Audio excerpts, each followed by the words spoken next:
आज के वीडियो में भारतीय फिल्म संगीत की दुनिया में भूचाल लाने वाले उस युगांतरकारी गीत की चर्चा करने जा रही हूं, जिसके बाद से भारतीय संगीत की हवा ही बदल गई। इस गीत को गाया था मोहम्मद रफ़ी और आशा भोसले ने। इस वीडियो में उस धमाकेदार गीत के बनने की पूरी कहानी बताने जा रही हूं, तो आप बने रहिए हमारे साथ। दोस्तों, वीडियो शुरू करने से पहले एक अनुरोध है कि अगर आपने हमारे इस चैनल ग्रेट लीजेंड्स को सब्सक्राइब नहीं किया है तो ज़रूर सब्सक्राइब कर लें।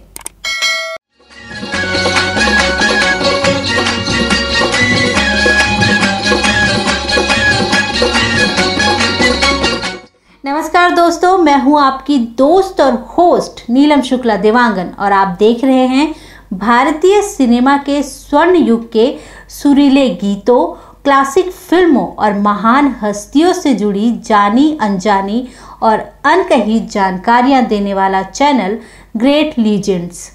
दोस्तों, रफ़ी साहब और आशा भोसले के गाए जिस युगल गीत की चर्चा करने जा रही हूं, उसने भारतीय संगीत की धारा ही बदल दी थी। लेकिन क्या आप जानते हैं कि जो गाना भारतीय फिल्म संगीत का ट्रेंड सेटर बन गया, उसके संगीतकार को पहले रिजेक्ट कर दिया गया था।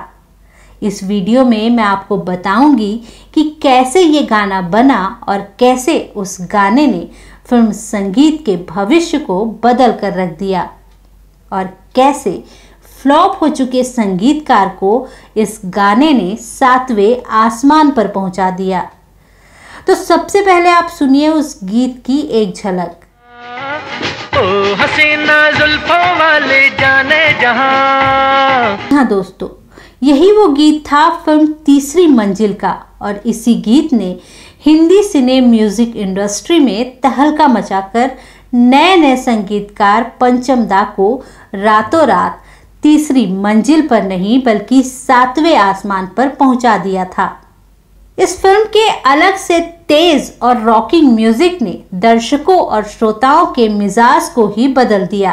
दोस्तों, आपको बताती चलूं कि इस फिल्म से पहले आर.डी. बर्मन ने जिस 4 फिल्मों में संगीत दिया था वो फिल्में नहीं चली और इस कारण वो किसी ब्रेक का इंतजार कर रहे थे।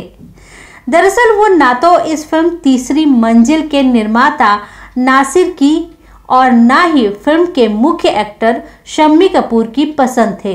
वे दोनों शंकर जयकिशन या ओ.पी. नैयर को लेना चाहते थे, लेकिन फिल्म के निर्देशक विजय आनंद और गीतकार मजरूह सुल्तानपुरी ने शम्मी कपूर और नासिर हुसैन को इस बात के लिए मनाया कि वे एक बार आर.डी. बर्मन की धुनों को सुन लें और उसके बाद कोई फैसला करें।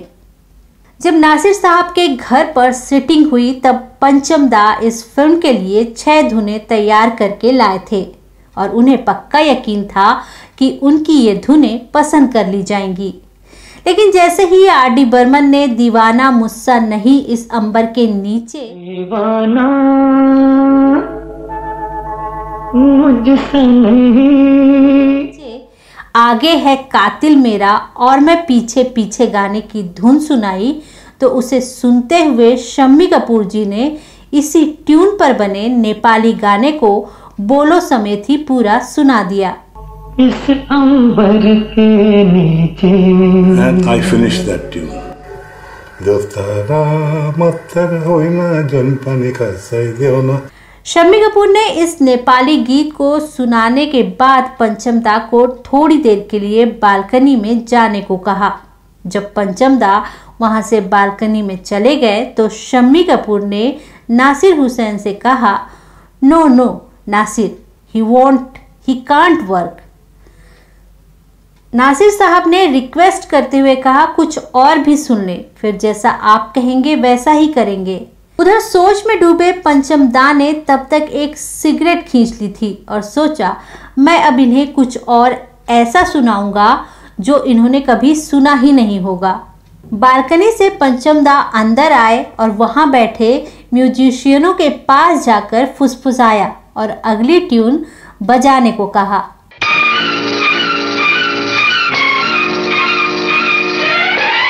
ट्यून बजते ही शम्मी कपूर अपनी सीट से उछल पड़े और वहीं डांस करने लगे। उसके बाद जब ये गीत रिकॉर्ड हुआ तो भारत में फिल्म म्यूजिक में एक नए अध्याय की शुरुआत हो गई। फिर आशा जी गए माइक्रोफोन में, रफी साहब गए माइक्रोफोन में, 1 2 3 4 किया कंडक्टर ने एंड ट्रैक शुरू हुआ और वो लोग गाने शुरू किए। तो शम्मी कपूर को देख रहा हूँ मैं सुन नहीं रहा था, मैं खाली शम्मी कपूर को देख रहा हूँ, मैं नासिर साहब को देख रहा हूँ। शम्मी कपूर कर रहा है, ऐसा कुछ कर रहा है, वाह beautiful, this song will be, ये वो ऐसा कर रहा है। नासिर साहब बोले वाह बाप का बेटा, ये वो ये सब कुछ कर रहा है। मजनू सुल्तानपुरी ने लिखे थे वो गाने, मजनू साहब बोले वाह मियाँ वाह, क्या बात है, क्या कर रहे हो। ओ हसीना जुल्फों वाले जाने जहां, ढूंढती है काफिर आंखें किसका निशान। रिकॉर्डिंग के लिए 80 से भी ज्यादा म्यूजिशियंस को रखा गया और करीब 40 वायलिन वादक थे। इसमें ड्रम से लेकर ट्रम्पेट, गिटार, वायलिन तक ढेर सारे वाद्य यंत्र थे, लेकिन मुख्य तौर पर ड्रम और वायलिन की आवाज का ही दबदबा रहा।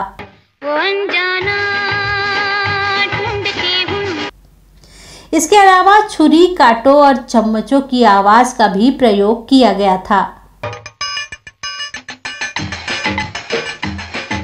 इस गाने में मनोहारी सिंह ने सैक्सोफोन बजाया था। महफिल ऐ शमा फिरती हो कहां। इस गाने में पहली बार हिंदुस्तान की सरजमी पर लैटिन अमेरिकी बोसा नोवा बीट्स ने अपना खाता खोला। इस गीत के लिए फिल्म में जो सिचुएशन थी उसमें हीरो रॉकी एक क्लब सिंगर है और वो क्लब में गाना गा रहा है। ढूंढती है काफिर आंखें किसका निशान। इस गाने के लिए पंचम दाने इंडस्ट्री के लीजेंडरी ड्रमर लेसिल गोड्रिनो की सेवा ली। इस गाने में लंबे ड्रमिंग प्रील्यूड को गाने के इंटरल्यूड के बतौर रखा गया।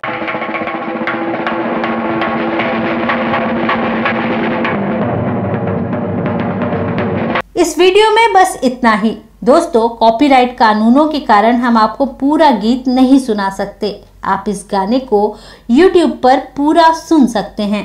दोस्तों, ग्रेट लीजेंड्स के इस वीडियो के लिए शोध कर इसकी स्क्रिप्ट तैयार की है फिल्म लेखक विनोद विप्लव ने, जिन्होंने फिल्मों और फिल्मी हस्तियों पर कई पुस्तकें भी लिखी हैं। विशेष जानकारी के लिए डिस्क्रिप्शन जरूर देखें। आपको तीसरी मंजिल के कौन से गाने सबसे अच्छे लगते हैं, इस गीत के बारे में अगर आपके पास कोई महत्वपूर्ण जानकारी हो तो हमें कमेंट्स बॉक्स में अवश्य लिखें। अगले वीडियो में कोई नई कहानी, नई जानकारी लेकर फिर से हाजिर होंगी। तब तक के लिए अपनी दोस्त और होस्ट नीलम शुक्ला देवांगन को अनुमति दें। नमस्कार।